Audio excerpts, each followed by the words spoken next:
C'est ce qu'on va voir cet après-midi avec une première table ronde qui va interroger les mesures d'anticipation en tant que nouvelles pratiques en psychiatrie. Puis une deuxième table ronde autour qui va interroger la question de l'appropriation dans les services et les institutions. Donc je vais laisser la parole à Stéphanie Roulet, qui est la modératrice de cette table ronde et qui va présenter l'ensemble de ses invités. Merci.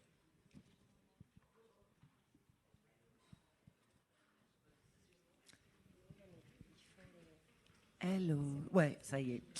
Bon, rebonjour, je suis vraiment très honorée d'animer un peu cette table ronde sur les mesures d'anticipation en psychiatrie et les nouvelles pratiques possibles avec justement 4 regards différents qui ont tous une expérience avec ces mesures, ces directives anticipées. L'idée était d'entendre un partage d'expérience, chacun de son point de vue. Nous avons la chance d'avoir un médiateur de santé pair avec nous, une infirmière, un psychiatre et une personne concernée qui a bénéficié du programme et qui est en mesure d'en parler. Donc d'abord, je donne la parole à Lee Antoine, médiateur de santé pair au Centre Réhabilitation CHS Le Vinatier à Lyon. Allô? Oui, c'est bon. J'ai juste une demande, c'est ne pas applaudir et juste faire comme ça, parce que sinon je vais craquer. Enfin, j'ai pas mon casque en même temps que je parle, donc du coup, merci. Le bruit, c'est compliqué.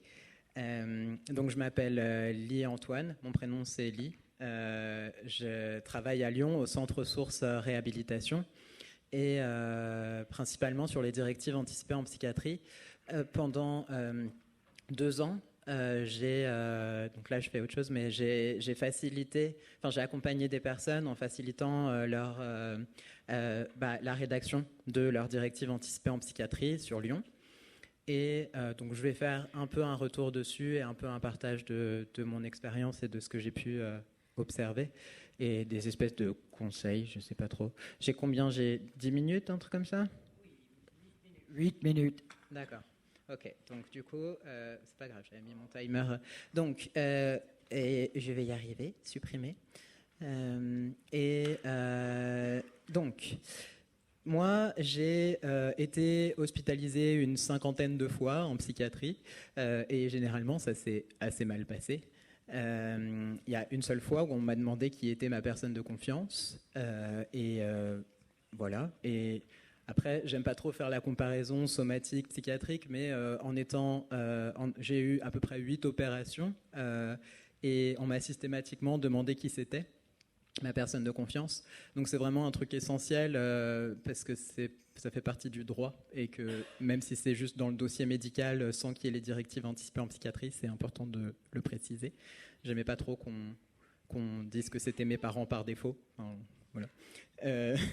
Et du coup, là, il y a l'idée que un père aidant, en fait, c'est un peu un traducteur, un médiateur, quelqu'un qui est un peu sur le fil entre les personnes concernées et les autres professionnels, qui a un regard qui est un peu différent, complémentaire. Et du coup, les personnes que j'ai accompagnées à la rédaction, elles ont exprimé, autant moi que d'autres personnes, que elles n'auraient pas forcément osé dire la même chose à l'intérieur. Et aussi que, en fait, elles ne savaient pas qu'elles avaient le droit d'avoir accès à leur dossier médical. Et elles étaient surprises aussi que, en fait, j'ai le droit d'écrire un truc et c'est personne qui décide à ma place. Ah, mais le médecin, il va pas signer? Non, d'accord, ok. Et donc, c'était un peu j'ai le droit de parler et j'ai le droit de m'exprimer et c'était assez... bon, bref, du coup, elles ont appris qu'elles pouvaient. Enfin, voilà. Donc, voilà, la différence un peu dans l'accompagnement par un père aidant, c'est qu'il y a plus un sentiment d'horizontalité. Après, on a tous une influence ou une ascendance, mais puis le père aidant, il est professionnel. Mais il y a plus ce truc d'horizontalité, de ne pas influencer dans la mesure du possible. Et les autres professionnels ou soignants, même s'il n'y a pas de volonté du tout de décider à la place, de verticalité, etc., la personne, elle peut le ressentir parce qu'il y a un peu le sachant ou la personne qui va peut-être décider à ma place, même si ce n'est pas du tout la volonté. Donc, voilà. Avec l'idée que en fait, la personne, elle le remplit avec une personne avec qui elle est à l'aise. Si jamais ça passe très bien avec un infirmier ou une infirmière et qu'elle souhaite le faire avec, et YOLO quoi. Enfin, voilà. Mais en fait, c'est super chouette quand c'est avec un père aidant, parce qu'il y a l'expérience du parcours de soins au-delà de l'expérience des troubles ou du témoignage. C'est j'ai aussi été en hospice sous contrainte et comment est-ce que j'ai eu des difficultés à communiquer avec des soignants. Comment est-ce que j'ai géré des trucs avec l'entourage, tout ça, même si ce n'est pas forcément les symptômes, c'est aussi au niveau du parcours. Du coup, je vais y arriver. Oui, et c'est un peu dans le désordre et je suis un peu éparpillé dans la vie, donc on va y arriver. Je ne sais pas du tout, j'ai même pas lancé mon chrono, c'est pas grave. Donc il y a aussi les médiateurs de santé père ou les pères aidants, ils sont imaginés comme une personne de l'équipe quand ils sont dans une équipe. Donc est-ce qu'ils sont vraiment des tiers ou des médiateurs quand ils interviennent à l'intérieur? C'est à voir comment la personne elle se sent et comment le médiateur il se sent aussi. Et il n'y a pas assez de pères aidants dans des lieux d'hospice, mais par contre, il y a des plateformes de pères aidants, notamment à Marseille, il y a Esper Pro, où des services font appel à des pères aidants, où il y a une plateforme avec plein de pères aidants. À Lyon, il y a Esper, où c'est la même chose. Et donc, voilà, comment est-ce qu'on peut faire appel à une personne extérieure ou orientée vers un autre lieu? Voilà. Et du coup... il y avait truc aussi, ah oui, du coup maintenant j'accompagne plus des personnes à la rédaction. J'en ai accompagné à peu près 50, quelque chose comme ça, pendant l'étude sur les DAP, et j'ai accompagné avant ou après, donc je pense que c'est une centaine de fois à peu près, et où en fait il y a eu des bons retours et elles disent que ça les a aidés. La difficulté, c'était de pouvoir réussir à faire que la personne de confiance signe le document et qu'il puisse ensuite être,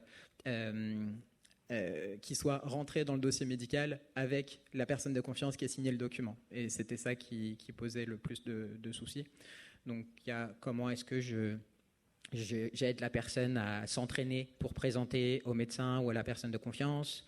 Donc on explique à chaque fois à quoi correspond le document, c'est qui la personne de confiance, il y a des références à des lois, genre on a le droit dans l'application c'est pas toujours ça, mais de choisir son médecin, de choisir son lieu de soins. La sectorisation, ça veut pas dire on est obligé d'aller sur son secteur, ça veut dire c'est l'endroit a priori le plus pratique parce qu'il est à côté. Voilà, mais on choisit le lieu de soins. On peut aussi avoir le droit de choisir ses médicaments et tout. Donc, du coup, c'est comment est-ce qu'elle peut essayer de faire valoir ces choses-là et de donner du pouvoir et apprendre sur elle-même pendant la rédaction aussi. Et puis, en fait, on fait autant de rendez-vous qu'il y a besoin. Enfin, ça peut être 10 rendez-vous s'il y a besoin, ou 1, ou sur 6 mois, ou voilà. Et c'est important de renouveler aussi parce qu'on change dans la vie. Et voilà. Et du coup, voilà. Maintenant, j'ai fait. Donc, on a demandé des sous et la Fondation de France a donné des sous parce que le financement s'arrêtait. Et donc, s'il y a des trucs pas compréhensibles, il faut me le dire. J'accompagne, avec un collègue, des pères aidants pour que ensuite ils puissent se sentir à l'aise dans l'accompagnement à la rédaction de directives anticipées en psychiatrie. Donc voilà, on fait des formations, j'aime pas tellement le terme formation, mais en gros, c'est l'idée, sur une journée et un peu dans toute la France, avec l'idée que ce soit pas juste Lille, Lyon, Paris, Marseille, du coup, j'étais à Besançon ou à Rouffach ou à Angers, pour que l'idée c'est qu'il y ait un accès aux outils et aux soins pour genre un peu tout le monde, quoi, et pas que pour les grosses villes. Et donc voilà, s'il y en a qui veulent des formations pour les pères aidants, vous pouvez aller sur le site du Centre Ressources Réhabilitation, vous tapez ça, et puis ensuite il faut taper Directive anticipée en psychiatrie dans la barre de recherche. Et voilà. Et il y a aussi Antoine qui est intervenu et Elsa Casto qui est une père aidante et Juliette Robert qui est sociologue, c'est ça ? Psychologue, excuse-moi, ça fait longtemps que je n'ai pas vu, qui donne des formations, mais plutôt à destination de professionnels. Et donc, pareil, ce sera sur la même page. Vous pouvez regarder, il y a les contacts dessus. J'ai aucune idée du temps qui me reste. Si tu as encore 2 ou 3 points à soulever, n'hésite pas. D'accord. Du coup, tac. Ou 1 ou 2 points. Ah oui, et c'est OK de ne pas rédiger le document en entier aussi. Enfin, on n'est pas obligé de faire un truc parfait, tout ça. S'il est rédigé partiellement, mais qu'il est rentré... Enfin, ils vont vous parler après de l'implémentation, etc. Mais s'il est partagé, même pas en entier, signé par la personne de confiance, c'est d'accord, il n'y a pas besoin qu'il soit parfait. Donc, il n'y a pas de pression pour la personne. Et puis, il faut qu'elle ait envie de le faire aussi. Enfin, moi, j'ai des personnes, elles n'étaient pas trop au courant de ce qu'elles faisaient ici. Et du coup, c'est comment j'explique, je présente, et puis bon, OK, vous voulez pas, quoi. Enfin, voilà. Et voilà, et que c'est... Enfin, pardon. C'est pas que du partage d'expérience, c'est surtout du, OK, comment est-ce que je peux aider à dire les choses. Genre, il y a une personne qui me disait, en fait, dans les signes avant-coureurs, je gigote tout le temps. Et du coup, quand ça commence à pas aller, OK, ça veut dire quoi ? Est-ce qu'il y a des impatiences à cause de médicaments ? Est-ce qu'elle commence à être en hypomanie ? Est-ce que, pour que les termes ils soient compréhensibles autant par elle que par ses proches, etc. Parce que c'est important de partager à tout le monde pour que ça marche. Et donc, ça peut être un peu aider à partager. Aurélie, est-ce que j'ai oublié des trucs ? Je sais pas où t'es. Sinon... je trouve vraiment intéressante l'idée que les directives anticipées en psychiatrie peuvent apparemment être vraiment libératrices, peuvent faire comprendre les usagers qu'ils puissent être acteurs de leurs soins, qu'ils ont des droits. Et ce qui m'a frappé tout à l'heure, Julien Gare qui avait dit défendre ses droits, c'est du soin. D'accord, bon. Ça veut dire qu'il faut se défendre pour accéder à des soins correspondant à sa volonté et ses préférences, quoi. C'est déjà assez difficile comme ça. Maintenant, on va avoir le regard d'un psychiatre. Elle m'a dit que j'avais tout dit, Aurélie, c'est bon. Comment ? Elle m'a dit que j'avais tout dit, c'est bon. C'est bien, merci de vous être rappelé. Donc, c'est le docteur Brice Martin, qui est psychiatre au centre hospitalier de Valence, avec nous. Merci beaucoup de m'avoir invité.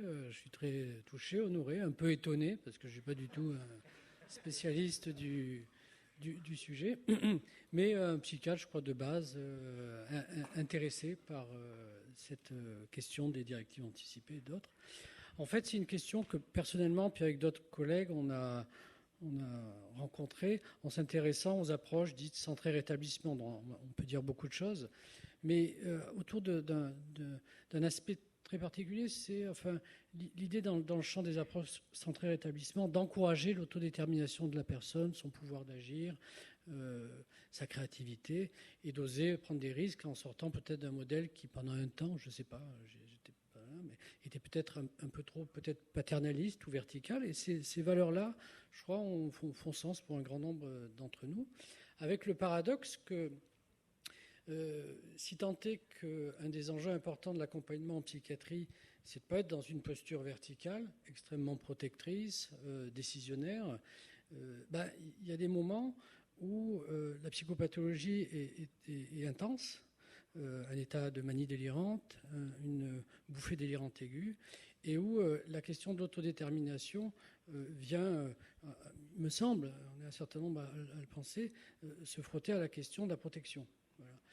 Et d'où la question de la contrainte qui, malheureusement, parfois, et heureusement, est mobilisée pour aider la personne à passer cette phase-là, mais une contrainte qui se fait dans un moment où l'accès à la parole, du fait d'une désorganisation importante, d'un état d'excitation massive, est compliqué.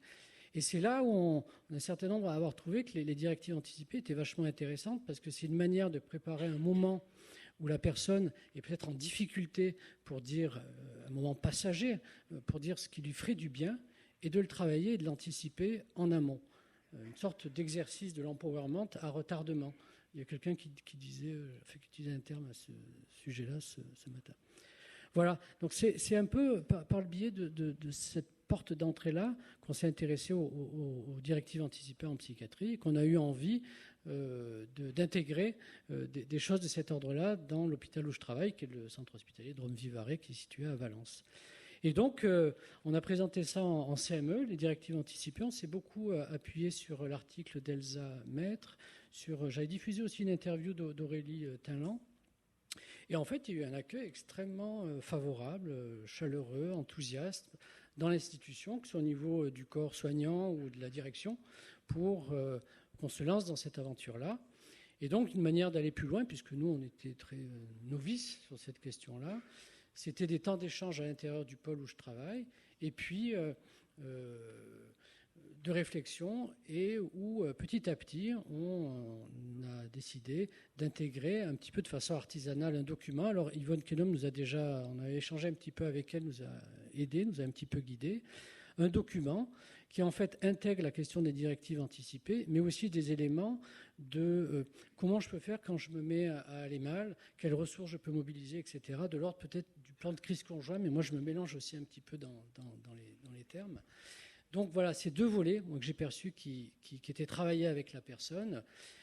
Et donc on s'est lancé comme ça, en s'appuyant beaucoup aussi sur le service informatique, parce qu'on avait très peur d'une chose, c'est que les gens remplissent un document, et qu'en réalité, quand ils sont hospitalisés, qu'ils vont mal, eh bien, le document, personne n'y a accès. Donc ce document a été intégré au dossier de la personne, au dossier médical, et avec son accord évidemment, et la suit dans son parcours de soins. Ce qui n'est pas... Enfin, je reviendrai un petit peu. Voilà, donc on s'est lancé là-dedans, et c'est beaucoup le corps infirmier qui s'est saisi de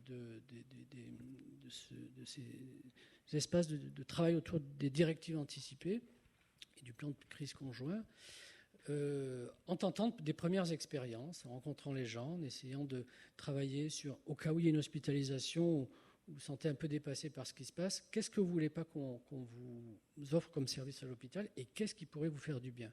Avec le souci de rester dans quelque chose de pragmatique, qui valorise aussi la créativité des gens et l'étonnement aussi des soignants quant aux ressources et aux idées que peuvent avoir les gens, qui se déclinent sur 3 axes. Les médicaments.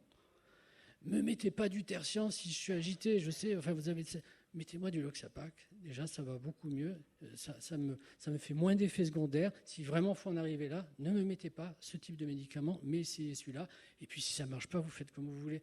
Mais vraiment, d'expérience, c'est quelque chose qui me réussit mieux. Des choses relatives à l'entourage. Si je suis hospitalisé dans un état où je suis trop mal pour pouvoir vous dire ce qu'il me faut, n'oubliez pas d'appeler Isabelle, ma voisine, pour aller donner à manger à mon chat. Parce que quand je me réveille, quand je vais aller mieux et que je vais m'apercevoir que personne ne s'est occupé de mon chat chez moi, ça peut sembler des détails, franchement, ça va me mettre mal, parce que mon chat, enfin voilà. Et puis des choses, parfois très créatives, qu'on n'imagine pas, ou du genre, si je me mets à aller mal, vous savez, moi, il y a un truc qui me soulage, ça va vous sembler absurde. Vous mettez la fin de Dark Side of the Moon de Pink Floyd, 5 minutes tous les soirs, et ça me fait du bien. Alors, je ne sais pas pourquoi, ça ne s'explique pas, mais c'est un petit truc. Même si je suis très mal, ça me calme. Parce que chez moi, quand je me mets à aller mal, je mets ça, et des fois, ça suffit. C'est des petites choses qui me calment. Donc, des choses très surprenantes qui peuvent, d'ailleurs, nous interroger sur qu'est-ce qui est en jeu aussi là-dedans. Donc, une dimension très pragmatique qui soit qui est assez étonnante, et qui est aussi une source de confort pour tout le monde, y compris pour les soignants, qui sont de moins en moins parfois nombreux à l'hôpital et qui aussi ont besoin parfois de clés pour accompagner les gens. Et c'est quelque chose qui nous a beaucoup touché là-dedans. Donc voilà, on s'est lancé là-dedans. On a fait des premières expériences, si je puis dire, avec les gens. Et ensuite, un petit retour d'expérience où on a invité Yvonne Kennom, qui est venue de façon... très, très chouette, échanger avec nous sur nos premières expériences et nous aider à réfléchir sur ce qu'on faisait, ce qui a été un moment très stimulant. Donc voilà, on en est un petit peu là. Et moi, le bilan personnellement que je pose avec d'autres sur cette aventure-là, c'est qu'elle est plutôt enthousiasmante. Un certain nombre de professionnels s'en sont saisis. Je remarque que c'est beaucoup le corps infirmier. Alors Yvonne nous a beaucoup encourager aussi à élargir de façon beaucoup plus large la palette des personnes à qui qu'on implique dans cette aventure, notamment aux travailleurs sociaux, évidemment aux médecins quand on a le temps, aux psychologues et bien sûr aux collègues pères aidants, puisque depuis peu, on accueille 2 collègues pères aidants dans le pôle. Et c'est une aventure qui se passe en plus vraiment très bien. Et donc voilà, on est dans ce moment-là. Alors ce que je note, alors le nom, déjà, nous on est peut-être un peu à côté, puisqu'on a appelé ça le plan de prévention partagé. Visiblement, c'était l'appellation qu'il ne fallait pas prendre. Alors on était dans un moment où il y avait la certification. Visiblement, c'est laissé un peu en... Alors, est-ce qu'il faut changer ce nom-là? C'est une question déjà que... Moi, c'est plutôt des questions que j'ai envie de vous poser. La dynamique, comment la poursuivre? Parce que je sens qu'il y a une dynamique, mais ce n'est pas non plus une dynamique, alors qu'on a pris quand même du temps pour en parler, qu'il y a des gens motivés, mais qui, est au premier plan. Elle est là, elle est en cours, mais elle est, je ne dirais pas timide, mais ce n'est pas une dynamique qui est...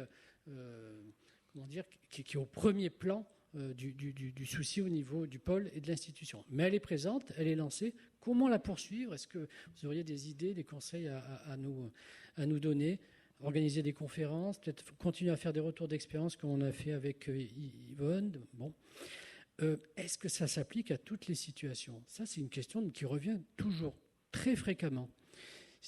Est-ce que, par exemple, dans le contexte des troubles anxieux, de dépression d'intensité légère ou modérée, où il n'y a pas de grande perturbation du champ de conscience et donc d'atteinte du sujet dans sa liberté, les directives anticipées sont un dispositif particulièrement intéressant. J'ai entendu que oui, ce matin, toutes les situations s'y prêtent. Nous, dans l'équipe, beaucoup sont vraiment en questionnement vis-à-vis de ça, en envisageant le fait que c'est plutôt destiné aux personnes qui sont concernées à un moment donné par une grosse expérience psychotique ou un épisode thymique sévère. L'efficacité, comment le rendre plus opérant? On a la sensation que ça a été très utile dans un certain nombre de situations. Et en effet, des personnes qui étaient souvent hospitalisées sous contrainte, on a remarqué qu'un certain nombre étaient hospitalisés en soins libres et que ça contribuait, visiblement les études montrent ça, à diminuer l'utilisation des soins sous contrainte. J'ai la sensation, alors il y a le terme de facilitateur qui revient souvent, je vois, dans la littérature. Est-ce qu'on aurait intérêt à peut-être proposer à nos collègues pères aidants de se glisser dans cet espace encore infirmier, personne suivie, pour faire tiers? Mais comment est-ce qu'on le collègue père aidant arrive comme ça à une consultation parce qu'il est père aidant et sans connaître la personne avant? Est-ce qu'il n'y aura pas un temps de préparation d'inscrire ça dans la relation? Voilà, c'est des questions qu'on se pose. Et puis une dernière, la lisibilité. C'est vrai que l'informatique nous a beaucoup aidé. Dans le dossier du patient, on a un onglet plan de prévention partagé. Bon, mais encore faut-il penser à aller le consulter. Et à l'hôpital, de plus en plus, il y a une sorte de surenchère d'observation, de traçabilité, etc. Quand on ouvre le dossier d'une personne qui est hospitalisée, on a des tartines d'informations. Et il faut quand même penser à le regarder en se disant, tiens, peut-être que le plan de prévention, les directives anticipées ont été rédigées. Donc, je ne sais pas si vous avez des tuyaux aussi pour essayer de penser ça. Voilà, je finis là-dessus avec plutôt des questions et puis la volonté et l'envie de partager ces premières expériences avec vous. Merci beaucoup. Peut-être une petite alarme qui sonne. Voilà, vous avez un patient avec un plan. Vous êtes vraiment pionnier, alors. Et ça mène à ce qu'on disait tout à l'heure, les soins personnalisés. Et peut-être un plus grand respect des soignants pour les connaissances du patient qui, franchement, selon les psychiatres les plus éclairés que j'ai rencontrés, sont vraiment les plus aptes à comprendre ce qui va pour eux et quel est leur problème. Donc, on va passer maintenant au rôle de l'infirmier ou l'infirmière. Ou un petit commentaire peut-être, parce que c'est vrai, en plus d'être pionnier, je suis ravie de savoir que l'intégration des pères aidants dans votre service marche bien, parce que c'est aussi pas toujours le cas, et quelque chose qui, une fois répandu, sera de plus en plus facile quand notre place est acceptée. Peut-être à ce niveau-là, tu voulais faire une petite remarque? C'est aussi si les pères aidants, ils ont envie et ils se sentent à l'aise avec le fait d'accompagner des personnes à la rédaction. Parce que ça, c'est différent de ce qu'ils peuvent faire. Il marche le micro ou pas? je n'arrive pas à respirer, mais j'ai un problème de lunettes. Ça peut être différent des pratiques qu'ils peuvent avoir habituellement. Donc, il y a l'idée de s'entraîner et de se sentir de le faire aussi, et puis de le faire pour soi. Enfin, c'est bien aussi que les professionnels le fassent pour eux. Enfin, moi, je l'ai fait pour moi, et puis les pères aidants que je forme, je leur dis entraînez-vous avec des potes, même s'ils vont bien. Enfin, quand il y a un moment où je sais pas, on n'en peut plus de ses enfants, bah, à quel moment on sent qu'on commence à craquer et qu'il va falloir faire attention à soi. Enfin, voilà. Du coup, il y a un peu des trucs que j'ai oublié de dire, mais peut-être c'est bien à la fin ou maintenant. Dans les débats, parce que si on a le temps de discuter ensemble, ou ça te revient, c'est bien. Peut-être qu'on regarde le point de vue, mais oui. garde ton idée. On regarde le point de vue de l'infirmière parmi nous, Marie-Aude Comnouguet, c'est ça? Nouguet, pardon. Marie-Aude Comnouguet, infirmière au Centre référent de réhabilitation psychosociale à Bordeaux. On a encore toute la France représentée, et je pense que ceux qui ont été hospitalisés comme moi connaissent le rôle hyper important des infirmiers et des infirmières, qui peuvent être beaucoup plus présents et beaucoup plus franchement utiles qu'un psychiatre qu'on voit 5 minutes une fois par semaine ou 2 si on a de la chance quand on est hospitalisé aujourd'hui. Hein. Bonjour. Une fois par mois. Bonjour, vous m'entendez? Oui. Bonjour à tous. Je suis ravie de partager cette table ronde avec vous. Je suis Marie-Aude Comnouguet, donc je suis infirmière, donc comme l'a dit Stéphanie, sur le centre référent de réhabilitation psychosociale pour la partie sud de la Nouvelle-Aquitaine, donc le C2RP. J'ai également une casquette de coordinatrice en éducation thérapeutique. Je coordonne notre programme d'éducation thérapeutique. Donc on déploie sur le pôle de réhabilitation psychosociale. Donc on a le centre référent et également un centre de proximité, le CRPS. Je vais vous partager un petit peu notre expérience sur la mise en place de l'outil Mon GPS au sein de notre pôle, et plus particulièrement le lien et l'articulation avec notre programme d'éducation thérapeutique. Alors rapidement, notre programme d'éducation thérapeutique, il est autorisé et déclaré depuis 2011. Il comprend 6 modules, dont un à destination des proches et des aidants, et un qui est axé vraiment sur le rétablissement.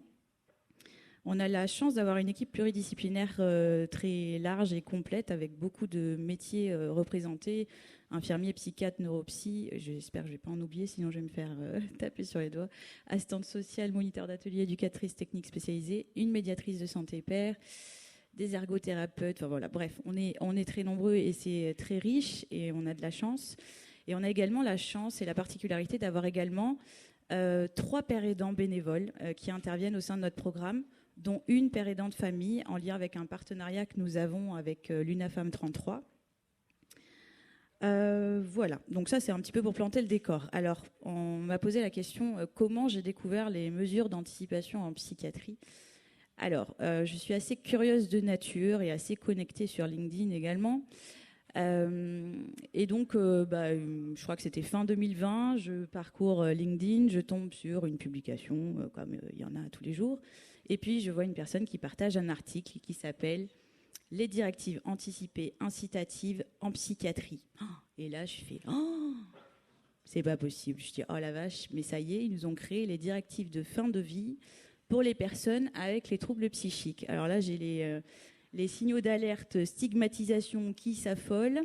Et donc là, j'ai 2 options. Je me dis, soit je me révolte toute seule devant mon PC, soit, deuxième option, je creuse le sujet et je vais essayer de comprendre un petit peu de quoi il en ressort. Bon, alors, j'imagine que vous allez comprendre quelle option j'ai choisie, comme quoi la curiosité n'est pas toujours un vilain défaut.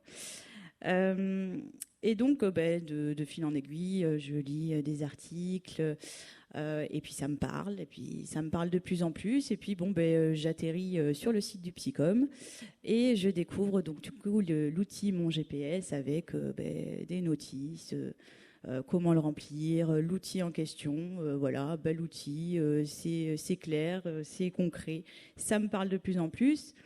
Et puis ça me parle pourquoi ? Parce qu'on parle de pouvoir d'agir, on parle de rétablissement, on parle de limiter les rechutes, de favoriser l'alliance thérapeutique. Enfin voilà, tous ces termes-là qui en réhabilitation psychosociale, dans ma pratique, me parlent particulièrement. Mais ça me parle également en termes d'éducation thérapeutique, en tant que coordinatrice. Du coup, voilà, ça m'interroge et je me dis, on travaille effectivement avec cet outil, l'éducation thérapeutique, qui fait partie des outils de la réhab.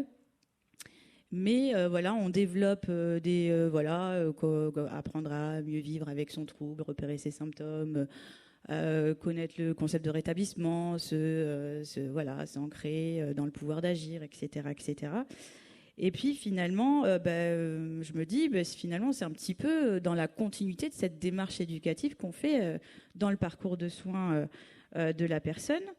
Et puis, parce que on se dit, une fois que effectivement, je connais mon trouble, que je connais mes symptômes, que je sais qu'il faut faire attention à l'hygiène de vie, repérer ses propres facteurs de stress, etc. Donc ça, c'est un peu la phase 1, mais qui peut prendre du temps, on est d'accord, hein, il n'y a pas de temps limité, au contraire, on prend le temps qu'il faut.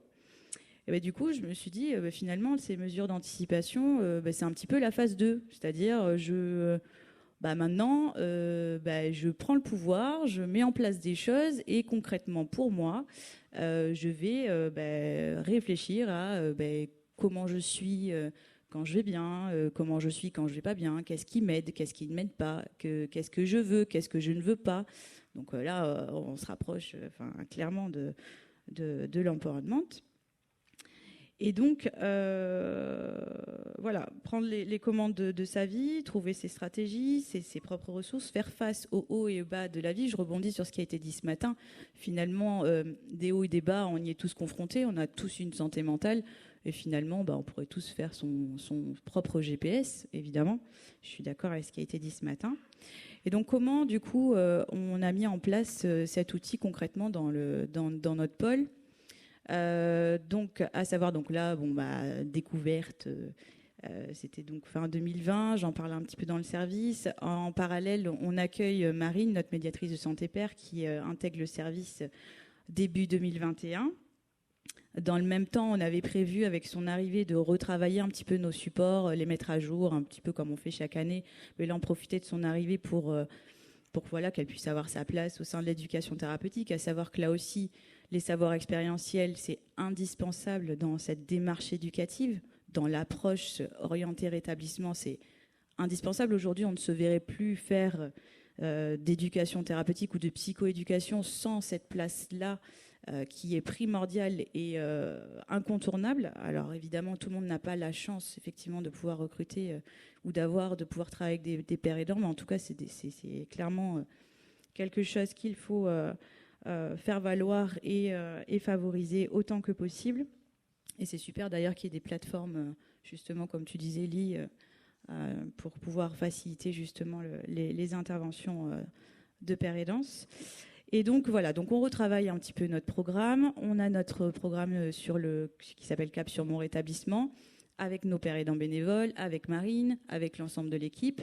Et puis on se dit, on fait le constat que clairement, il n'y a pas grand monde qui connaît que ça existe. Donc les professionnels de santé, les personnes concernées, n'en parlons pas, les proches aidants, encore moins.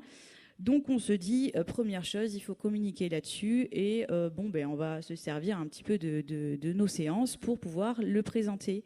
Donc systématiquement, cet outil est présenté et expliqué au cours d'une séance dans les programmes que nous délivrons.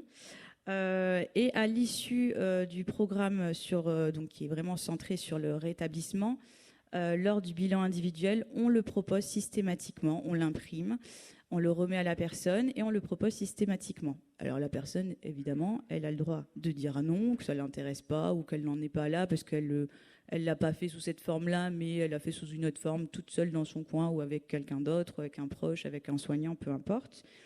Et si la personne souhaite le remplir, là, on lui laisse la possibilité, soit elle souhaite commencer à le remplir seule ou toute seule, ou avec son soignant référent, parce que nous, on est sur un centre de réhabilitation psychosociale, donc on n'a pas de psychiatre entre guillemets traitant, on n'est pas l'équipe de soins référente, on vient en complément du suivi que la personne a déjà par ailleurs.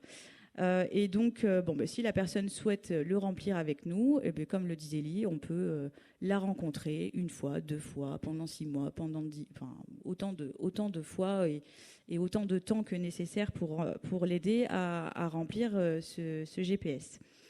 Les rendez-vous, nous, on les propose en binôme, soignant référent, médiatrice de santé pair.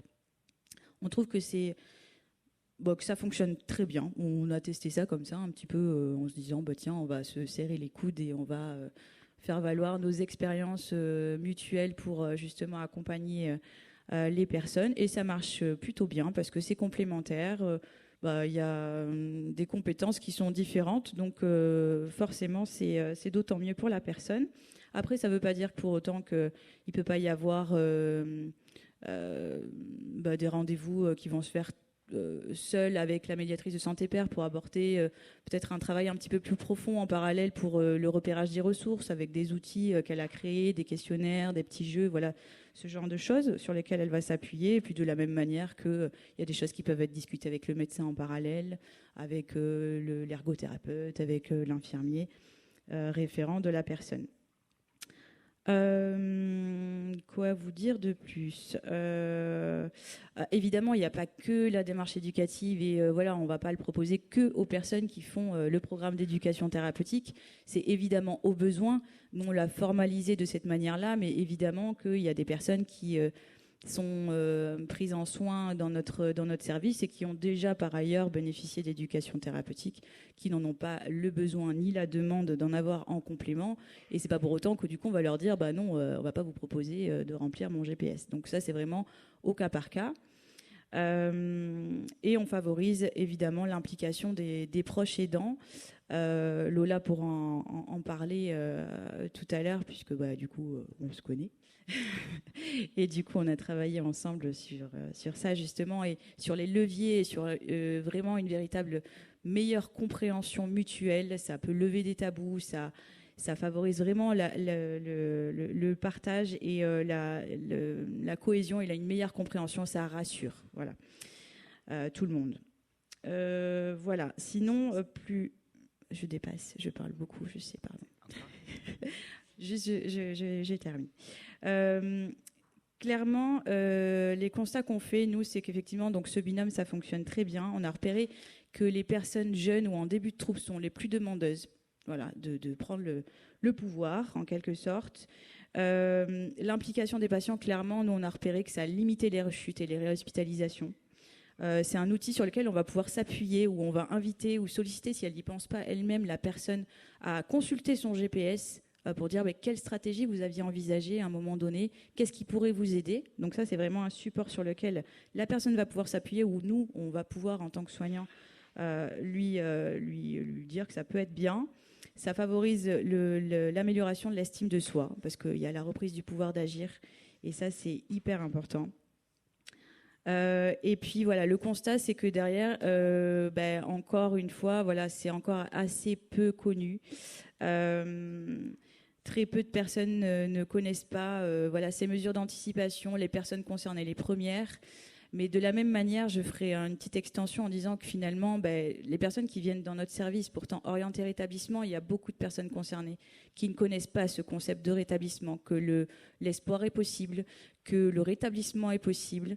Et au-delà de ça, et ça mérite encore un petit peu plus le poil, c'est que je vois encore trop de personnes quand je les reçois en bilan ou en premier rendez-vous qui me disent voilà, j'ai tel diagnostic, qu'est-ce que vous en savez, rien, on m'a jamais expliqué. Voilà, donc des personnes à qui on n'a jamais proposé ou ils n'ont jamais pu faire de psychoéducation, d'éducation thérapeutique, et je trouve que c'est dommageable et parce que clairement, si on fait le parallèle, est-ce que vous pensez qu'une personne à qui on diagnostique un diabète va rentrer chez elle sans qu'on lui explique à minima ou qu'on l'aide à mieux vivre avec son trouble? Non. Voilà.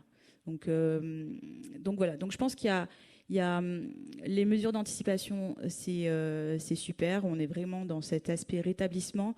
Mais c'est vraiment à englober dans un parcours de soins. Ce n'est pas quelque chose de figé. Il faut veiller à être dans cette continuité, dans cette approche dès le début, le plus précocement possible, pour permettre justement à la personne de se rétablir.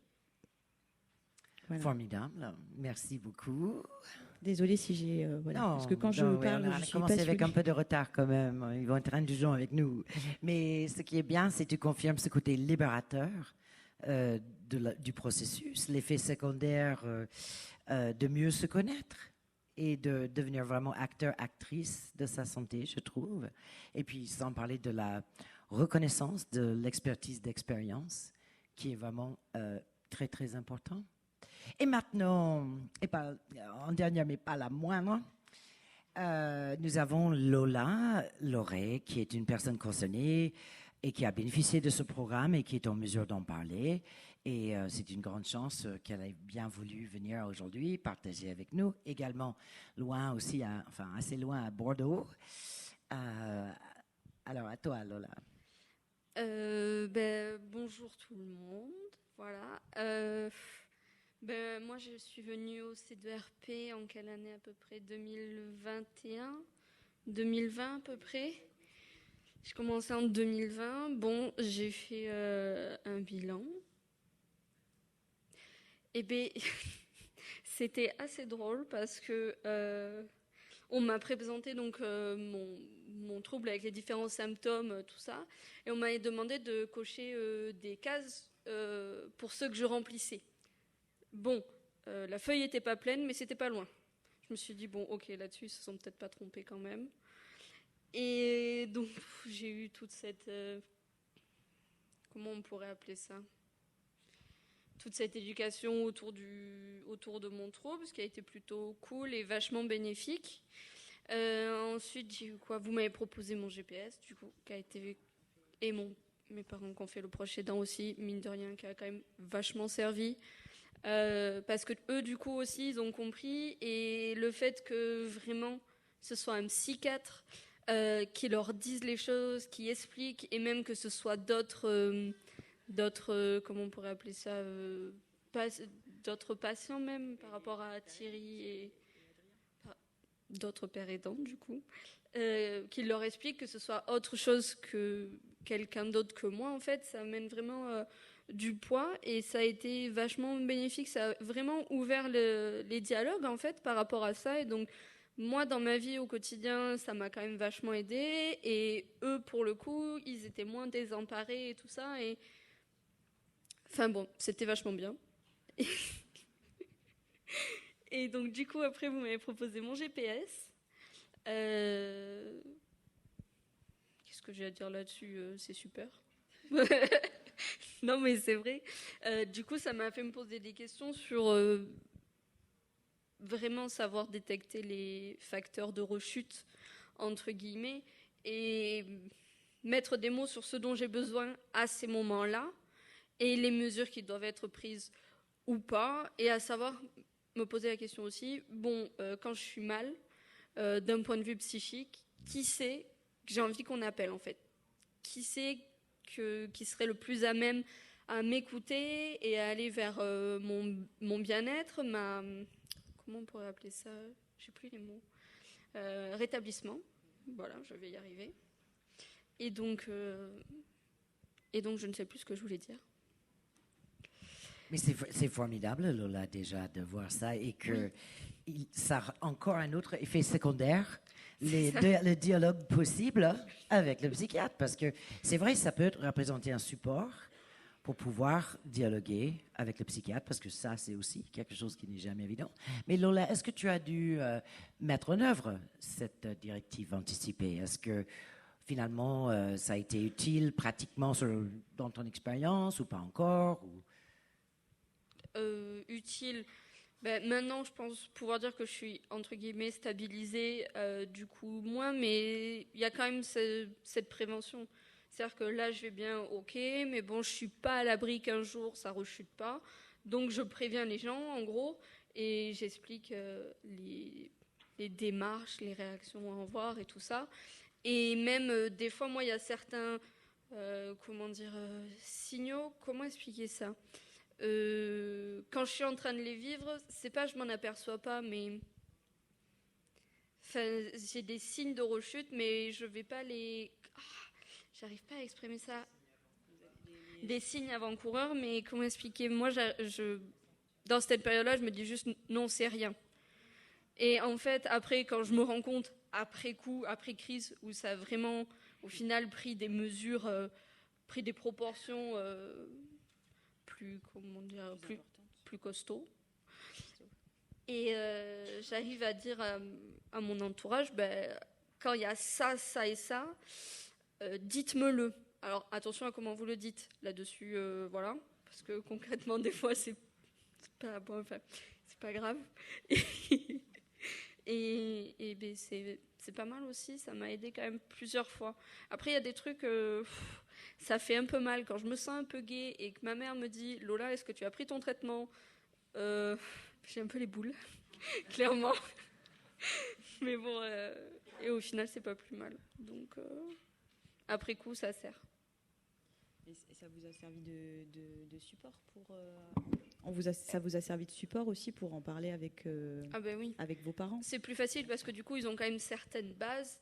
Ils ont quand même compris pas mal de choses, mine de rien. Et en fait, du coup, mes parents me posent des questions en me disant, mais du coup, oui, par rapport à ce traitement-là, au niveau des effets secondaires, qu'est-ce que tu as ressenti? Parce que nous, on nous a parlé de ça. Et du coup, ça permet vraiment de mettre les connaissances en commun, en fait, et pour une meilleure compréhension de tout. Hein. C'est formidable, donc un dialogue possible aussi avec la famille ou son conjoint qui comprendra mieux la situation grâce à cet outil. Mais peut-être qu'on a la chance d'ouvrir un petit peu la discussion. Bravo. Ou des questions pour nos invités. Alors, est-ce qu'il y aurait des questions dans la salle? Ou c'était limpide? Donc, pas dans la... Sinon, Lee, il voulait ajouter un mot. Et au niveau du chat, alors, juste, on n'en aura pas non plus parce qu'en fait, on a eu un gros problème technique qui n'a pas permis donc, aux personnes de suivre l'ensemble des échanges. Mais en tout cas, il y a eu beaucoup de retours sur le fait que quand ils ont repris, c'était extrêmement riche et intéressant. Il faut qu'on recommence, du coup. Tout. Ellie. Ouais. Du coup, il y avait des trucs de ce matin. La question de incitative, du coup, à chaque fois, je le reprenais avec la personne en expliquant le document. Là, c'est la façon de le mieux, ou en tout cas le moins pire dont ça pourrait se passer en remplissant le document. Ça ne veut pas dire que ce sera forcément respecté, mais si c'est mis dans le dossier médical, un truc comme ça, ils seront au courant. Et après, ça ne veut pas dire que c'est magique, tout ça. Il y a petite anecdote que j'ai été hospitalisé en psychiatrie à Berlin et quand je suis arrivé, on m'a demandé s'il y avait une personne de confiance qui était à appeler, si j'avais rédigé mes directives anticipées en psychiatrie. C'était en 2015, je crois. Et donc voilà, ça peut juste être à l'entrée de l'hôpital demander et cliquer sur un bouton rouge. La question personne de confiance, personne à prévenir, ça peut être c'est bien de l'appeler pour dire occupez-vous de mon chat.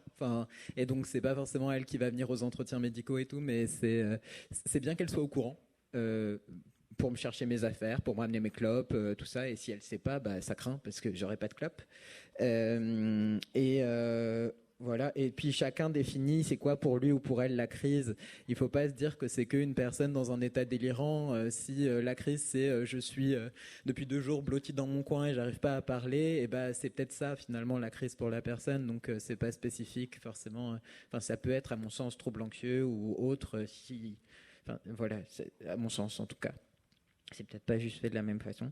Et le document, c'est pas forcément facilité uniquement avec les proches. Si par le père aidant, si par exemple, il y a un proche qui repère un signe avant-coureur, un truc comme ça, et que la personne qui rédige le document dit OK, mais mes proches, ils ont des idées et que peut-être moi je m'en souviens pas, ou qu'elle connaît pas bien son traitement, je vais peut-être demander à mon psychiatre, mon ordo, et qui m'explique plus, ou mon historique de médicaments parce que peut-être que je me souviens pas. Voilà, je crois que c'est formidable parce que ça, encore une fois, représente un support. Et il y a les médicaments somatiques aussi qui sont importants. Si une personne elle est hospitalisée en psy mais qu'elle peut pas prendre sa pilule alors qu'elle prend la pilule, L'insuline, ça craint. Oui, oui. Et donc, vraiment, une possibilité de se connaître. Et je pense que le docteur Martin voulait ajouter un mot, c'est ça? D'accord. Juste, oui, mais pour rebondir justement sur ce que vous étiez en train de dire, donc, je me représente Elsa Maître, donc j'ai parlé ce matin, je suis psychiatre, et oui, je ne sais pas si on m'entend, et par rapport à ces expériences-là que vous nous partagiez, je me questionnais de savoir si dans le ressenti, le fait d'avoir discuté de ces points, ou ce que vous disiez, là ça va plutôt pas mal, je suis plutôt stabilisée, mais on ne sait jamais, peut-être un jour. Est-ce que le fait d'avoir pu formaliser des choses avec les proches, les soignants, etc., ça peut rassurer un peu sur la perspective future ou la voir de façon peut-être un peu moins dramatique, je ne sais pas si c'est le bon terme, mais voilà, quand ça va bien de savoir qu'on a ces directives... Comment vous vivez ? C'est quand même rassurant parce que je me dis si moi il y a des signaux que je vois pas de suite, je sais qu'il y a mon entourage qui vont les voir et qui vont être. Enfin, c'est rassurant. C'est se dire que même si j'ai une crise, le fait de pouvoir être entouré, de savoir quelles réactions avoir, de savoir quand les détecter à temps, ça fait qu'elles vont être moins grosses, quoi. Donc mine de rien, c'est pas négligeable, quoi. Puis ça peut être rassurant pour les proches aussi, de se dire ok, je fais quoi, et je pense que les proches et même les soignants n'ont pas envie de faire un truc qui ne convient pas à la personne, et si c'est écrit, ils peuvent savoir et s'y référer aussi. Petite précision technique en fait pour les personnes qui nous suivent à distance, le son a été capté, donc sera disponible dans le replay, et il y avait une question importante aussi posée sur le chat. Alors, une question du chat qui demande s'il existe des dispositifs particuliers à la pédopsychiatrie.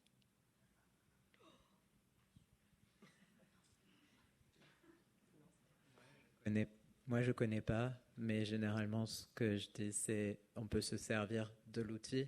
Ça ne veut pas dire qu'il sera signé et qu'il sera officiel, mais ça n'empêche pas. Et il y a aussi, entre autres, des plans de rétablissement et des plans de crise, tout ça, qui peuvent être plus jolis. Mais par exemple, il y a aller mieux à ma façon, reprendre ma vie en main, etc. Ou ça peut être utiliser une page, voir est-ce que ça peut servir. Et en fait, c'est pas celui qui remplit qui va signer, quoi. Alors, je peux peut-être amener des éléments de réponse. Alors, je sais qu'il y a des travaux dessus. Il y a des choses qui sont en train d'être travaillées. On rappelle, comme ça a été dit ce matin, que même si on est mineur, la recherche du consentement, elle est importante. C'est-à-dire que même si la personne, même si elle est parent derrière, on est censé aller rechercher le consentement du mineur. Et donc, si, bien sûr, le mineur, il peut signer. Je pense, de toute façon, pour l'instant, il y a pas, ça fait pas bien de différence. Mais en tout cas, il n'y a rien actuellement qui empêche le développement des directives anticipées psychiatriques pour la pédopsie. Et en tout cas, c'est en train d'être travaillé, notamment par les équipes qui accompagnent les premiers épisodes. La décision finale et la validation, elle est faite par les représentants légaux quand même. Donc, ce n'est pas eux qui, légalement, signent... Oui, mais je pense que tous ces effets secondaires, le fait de se connaître mieux, le jeune qui peut se connaître mieux, se rendre compte de ce qui a marché et ce qui n'a pas marché pour lui par le passé, et le fait que grâce à cet outil, ce support, il peut dialoguer peut-être mieux, non seulement avec son psychiatre, mais aussi avec ses propres parents, par le biais de autre chose que de se prendre la tête. Ça peut être vraiment intéressant pour les jeunes, je pense. Et Dr Martin, vous vouliez... Aussi avec l'école, je pense aussi. S'il y a un infirmier scolaire ou qu'il y a quelque chose, ou si à qui il veut le partager. Oui, moi j'ai une question en fait. Peut-être je s'adresse peut-être un peu à Aurélie Tinland, ou peut-être à Yvonne, mais tous ceux qui auront... C'est une question qu'une collègue a posée, qui s'intéresse beaucoup aux directives anticipées, qui posait la question, est-ce qu'on ne peut pas faire des directives anticipées collectives? Parce qu'à priori, finalement, quand un symptôme émerge c'est un peu le systémicien qui parle, mais dans une famille, dans un contexte de travail, on peut demander par exemple aux travailleurs qu'est-ce que vous pouvez mettre en place si vous mettez à aller mal au travail, etc. Mais le système lui-même pourrait aussi réfléchir ensemble et envisager la souffrance de l'un d'eux comme un problème collectif et co-construire ensemble un plan de prévention partagé collectif. Je sais qu'Aurélie Talin s'intéresse beaucoup à l'open dialogue, qui me semble être peut-être avoir des points d'acquaintance avec ça. Et je serais curieux, enfin c'est un peu le monde à l'envers, mais d'avoir peut-être ton avis ou l'un de vous sur cette question-là. Tout à fait, j'allais dire justement open dialogue. Et d'ailleurs, je profite pour vous annoncer, si vous ne le savez pas déjà, qu'il y a une formation le 15 décembre organisée avec cette méthode Open Dialogue qui vient de la Finlande et qui permet de prendre en compte l'entourage, entre guillemets, la famille, mais la famille du choix du patient concerné. Il y a d'autres pratiques de conférences familiales de groupe aussi qui mettent ensemble les différentes personnes pour discuter ensemble sur les différentes solutions à dégager, sachant que c'est toujours l'usager, la personne concernée qui décide. Alors, on a finalement plein de questions. En fait. Alors, il y a une question. Je vais vous passer la parole, du coup, peut-être Lola et Marie-Aude. Une dernière question. Ah, tu la feras? D'accord. Bon, alors du coup, ça se coordonne. Et pour terminer, on en discutait hier pour répondre à la dernière question du chat, mais on en discutait hier. Il y a le GPS version ado qui est en cours de... C'est ça? Un cours de développement, un GPS, directive anticipée ado, jeune adulte, effectivement, qui est en cours. Ça peut répondre éventuellement à la question. On a le temps, je regarde Yvonne, pour faire... On a encore le temps pour une question? D'accord. Et Lola aussi, vous voulez ajouter quelque chose? Oui. Et voilà. Allez-y.